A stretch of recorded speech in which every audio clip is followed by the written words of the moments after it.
Welcome back students. आज हमारा topic है द फोर्स ऑफ ग्रेविटी। ये हमने टॉपिक स्टार्ट किया था वन डायमेंशनल कंजर्वेटिव फोर्स।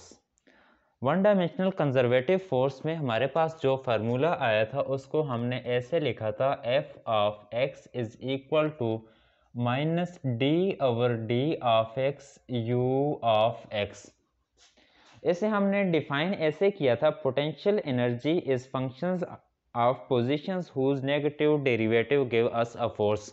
जैसे कि यहाँ पर u ऑफ x ये हमारे पास potential energy u potential energy, x क्या है ये पोटेंशियल एनर्जी का फंक्शंस है, तो ऐसे हम कहते हैं कि potential energy is functions of x या पोजीशंस हुज नेगेटिव डेरिवेटिव, ये नेगेटिव और साथ d over d x whose negative derivative will give us a force. इसकी फिर हमने एक एप्लीकेशंस को डिस्कस की थी और वो वाली एप्लीकेशंस हमारे पास थी द स्प्रिंग फोर्स।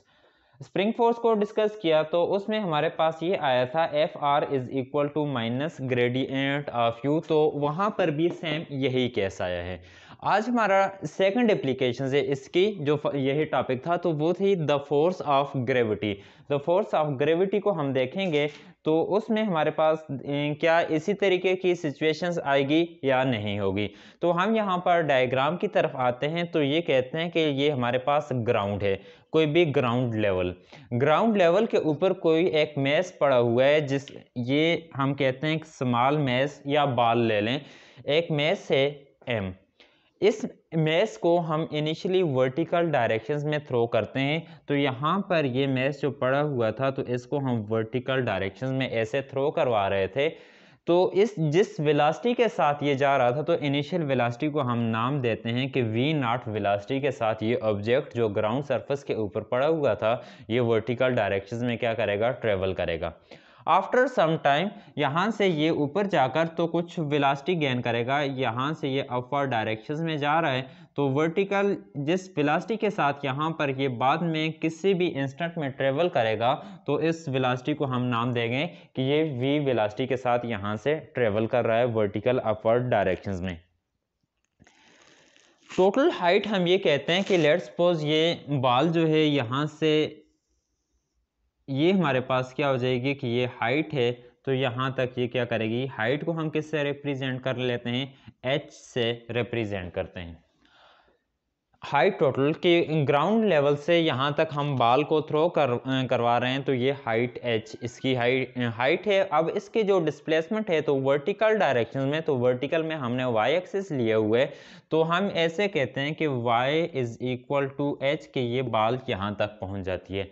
इस पॉइंट पर ये बॉल जब पहुँचेगी तो यहाँ से फिर ये क्या करेगी, डाउनवर्ड्स यहाँ से आएगी। जब ये डाउनवर्ड्स आएगी तो उसी तरीके से वेलोसिटी के साथ आएगी। अब हम बात करते हैं कि इनिशियली जब ये बॉल यहाँ पर रेस्ट में है तो देयर इज नो वेलोसिटी, जब कोई भी वेलोसिटी नहीं होगी तो सारी एनर्जी काइनेटिक एनर्जी क्या हो जाएगी, जीरो हो जाएगी। हम इसको ये ऊपर फोर्स लगा रहे हैं तो फोर्स लगाकर इसे वर्टिकल अपवर्ड डायरेक्शंस में हम जब थ्रो करवा रहे थे तो हमने अपवर्ड डायरेक्शन में फोर्स तो लगाई, ये ऑब्जेक्ट जा रहा था तो हमने ग्रेविटी के अगेंस्ट काम किया। क्यों? क्योंकि यहाँ पर जो ग्रेविटी की डायरेक्शंस होगी तो ये डाउनवर्ड डायरेक्शंस में, तो उस ग्रेविटेशनल अट्रैक्शंस की वजह से इसकी वेलोसिटी रिड्यूस होती जाएगी। तो यहाँ पर ये जो ऑब्जेक्ट जिसका मास m था तो इसकी वेलोसिटी क्या हो जाएगी, रिड्यूस हो जाएगी। जब यहाँ पर इसकी वेलोसिटी रिड्यूस हो जाएगी तो एक पॉइंट ऐसा आएगा कि यहाँ पर इसकी टोटल वेलोसिटी जीरो हो जाएगी।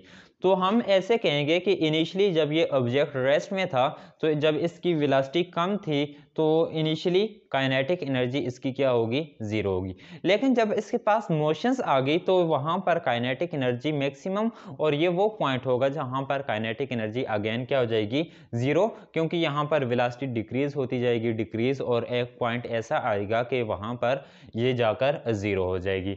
इसको हम मैथमेटिकली ऐसे लिखेंगे कि वर्टिकल वाई डायरेक्शन में इसको हम थ्रो करवा रहे हैं।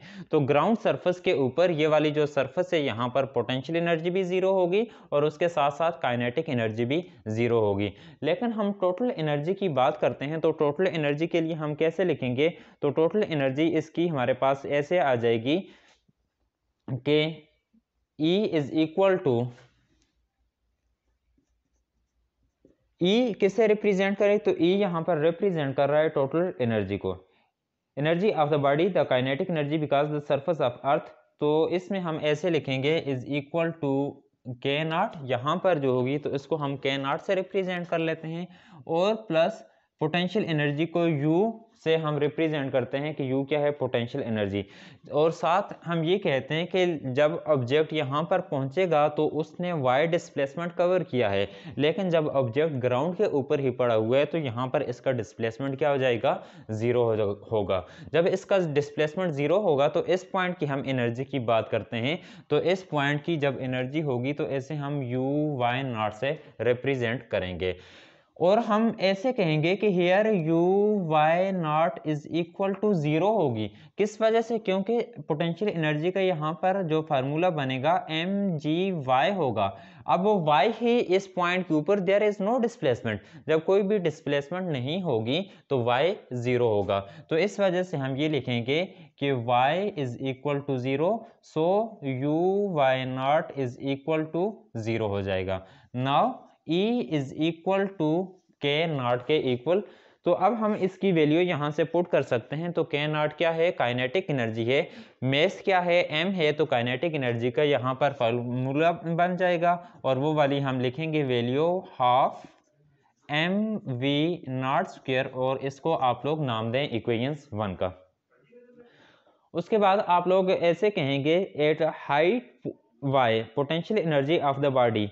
तो हम इस पॉइंट की बात करेंगे कि किसी भी हाइट इस पॉइंट के ऊपर इसकी पोटेंशियल एनर्जी क्या होगी, the potential energy of the body. इसका फार्मूला हम ऐसे लिखेंगे एट द हाइट U(y)0 नहीं लिखेंगे कि y0, तो ये डिस्प्लेसमेंट के ग्राउंड लेवल के ऊपर हम U(y) लिखेंगे, U(y) इज इक्वल टू। तो इसका फार्मूला हमारे पास कैसे बन जाएगा कि यहाँ पर डिस्प्लेसमेंट कौन सी है, 0 टू mg। तो हम ऐसे लिखेंगे 0 टू y, और साथ क्या आ जाएगा mg/dy। लेट्स सपोज हम कहते हैं कि यहां से लेकर यहां तक ये जो पार्टिकल मूव कर रहा था, इसने जो डिस्प्लेसमेंट कवर की, तो वो हमारे पास किसके इक्वल है, यहां पर ये mg/dy के। Now U(y) is equal to mg/dy। तो ये हमारे पास ऐसे रहेगा y 0। जब आप लोग लिमिट पुट करेंगे तो U(y) is equal to mg/y, और इसको आप लोग नाम दें इक्वेशन 2 का।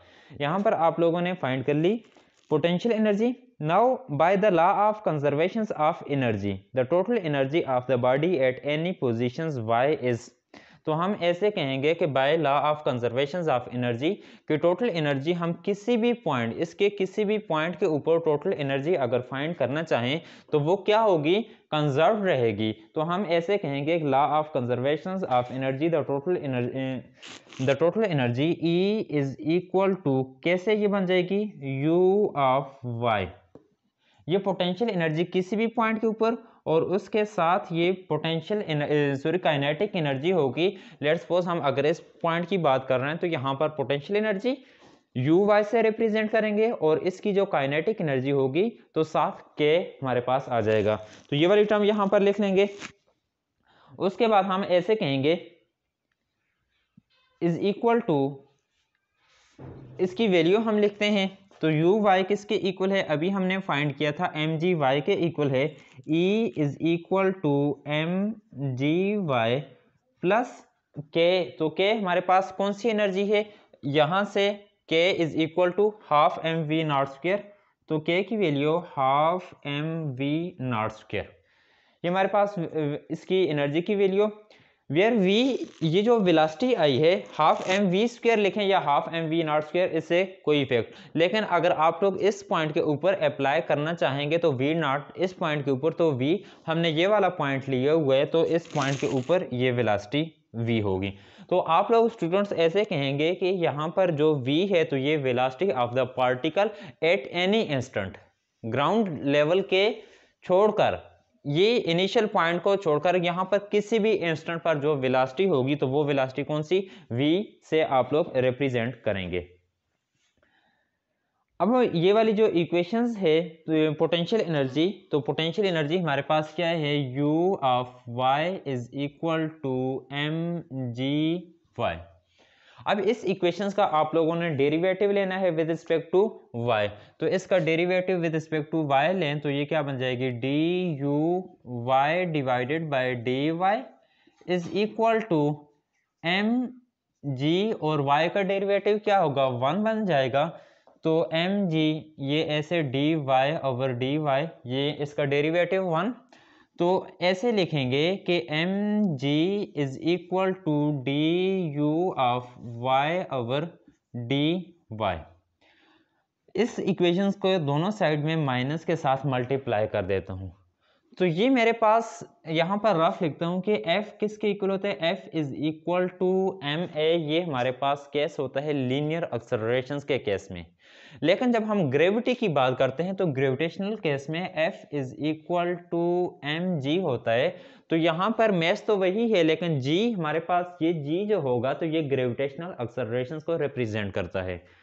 अब ये ग्रेविटेशनल एक्सेलरेशंस आ जाएगा। तो एक चीज यहां से नोट करें कि जब हम इस ऑब्जेक्ट को वर्टिकल अपवर्ड डायरेक्शंस में थ्रो करवा रहे थे तो ये ग्रेविटी के अगेंस्ट, जब हम इसे ग्रेविटी के अगेंस्ट थ्रो करवा रहे थे, ग्रेविटी की डायरेक्शंस क्या है, डाउनवर्ड्स, और इसमें ये ऑब्जेक्ट वर्टिकल अपवर्ड डायरेक्शन में जा रहा है, तो वहां पर ग्रेविटी, इसके g की वैल्यू जो होगी ये नेगेटिव आएगी।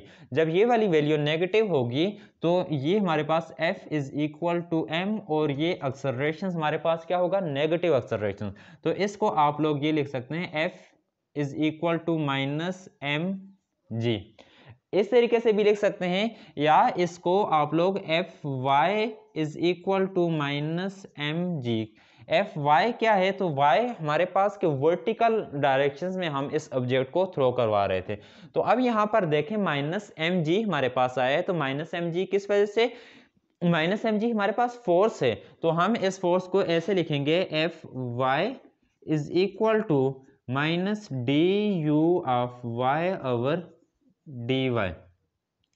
इसको आप लोग नाम दें इक्वेशंस, कौन सी है, 3, तो आप लोग इसे इक्वेशंस 3 का नाम देंगे। अब इससे पहले जो आप लोगों ने ये टॉपिक स्टार्ट किया था, टॉपिक का नाम ये था वन डायमेंशनल कंजर्वेटिव फोर्स। तो वन डायमेंशनल कंजर्वेटिव फोर्स का जो आप लोगों के पास आंसर आया था, f of x is equal to minus d/d of x u of x। इसको आप लोग ऐसे डिफाइन करते थे कि potential energy is functions of positions whose negative derivative will give us force. अब यहाँ पर potential energy is functions of positions, ये किस केस में, क्योंकि ये यहाँ पर हम जो डिस्प्लेसमेंट लेते थे, स्प्रिंग का जो केस था, तो हमने ऐसे लिया हुआ था, स्प्रिंग लिया हुआ था, उसके एंड के ऊपर मेस अटैच्ड, और इसको हम ऐसे इसकी डिस्प्लेसमेंट जो थी इस डायरेक्शन में कि along x axis, positive x axis और नेगेटिव एक्स एक्सिस में इसकी डायरेक्शंस थी। लेकिन अब यहाँ पर हम ऐसे कहेंगे कि ये जो डिस्प्लेसमेंट है ये y में हो रही है, तो इस वजह से Fy is equal to minus dy। तो आप लोग ऐसे कहेंगे कि here potential energy is functions of position whose negative derivative will give us force, और इसका नेगेटिव डेरिवेटिव जो होगा तो ये फोर्स देगा। अब यहाँ पर ये जो इक्वेशंस होगी तो इससे हम एक चीज़ प्रूव करेंगे कि ये हमारे पास कंजर्वेटिव, और लास्ट में हम ये कहेंगे कि ये वाली जो डायग्राम है इससे कुछ चीज़ों को एक्सप्लेन करेंगे कि एट द ग्राउंड जब ऑब्जेक्ट रेस्ट में था तो वहाँ पर काइनेटिक एनर्जी ज़ीरो होगी, लेकिन जब ऑब्जेक्ट मूव कर रहा था तो वहाँ पर काइनेटिक एनर्जी उसे काइनेटिक एनर्जी मिलेगी। अब यहाँ पर अगेन हाइट के ऊपर जाते हुए इसकी काइनेटिक एनर्जी रिड्यूस हो जाएगी। रीज़न क्या है कि जब ये ऑब्जेक्ट वर्टिकली अपवर्ड डायरेक्शन में जा रहा था तो ग्रेविटी इसे डाउनवर्ड डायरेक्शन में खींच रही थी, तो इसकी वजह से इसकी वेलोसिटी ज़ीरो हो जाएगी। यहाँ पर किसी पॉइंट पर आकर इसकी वेलोसिटी ज़ीरो, तो जब यहाँ पर इसकी वेलोसिटी ज़ीरो होगी, काइनेटिक एनर्जी ज़ीरो होगी, तो टोटल इसके पास जो एनर्जी होगी तो मैक्सिमम जितनी ज़्यादा हाइट होगी उतनी ही ज़्यादा पोटेंशियल। किस वजह से, क्योंकि यहाँ पर mgy यहाँ से हाइट को इंक्रीज करें तो यहाँ पर पोटेंशियल एनर्जी भी क्या हो जाएगी, इंक्रीज हो जाएगी। लेकिन जब ये डाउनवर्ड्स आना शुरू होगा तो इसकी वेलोसिटी कम हो जाएगी। जब इसकी वेलोसिटी कम हो जाएगी तो फिर पोटेंशियल एनर्जी भी डिक्रीज होना शुरू होगी, तो ग्राउंड के ऊपर पहुंचकर इसकी पोटेंशियल एनर्जी, और जब जितना ये डाउनवर्ड्स आता जाएगा उतनी ही इसकी वेलोसिटी इंक्रीज हो जाएगी। तो इस पॉइंट के ऊपर इसकी वेलोसिटी जो होगी मैक्सिमम होगी, और यहाँ पर काइनेटिक एनर्जी भी फिर मैक्सिमम हो जाएगी। हमने टोटल ये देखा कि किसी भी पॉइंट पर एक एनर्जी अगर ज़्यादा हो रही है तो दूसरी एनर्जी कम हो रही है, और किसी पॉइंट पर यहाँ पर आकर दोनों एनर्जी आपस में इक्वल भी हो सकती हैं। तो law of conservation of energy यहाँ पर क्या कर रहा है, होल्ड कर रहा है। तो स्टूडेंट्स यहाँ तक काफ़ी है।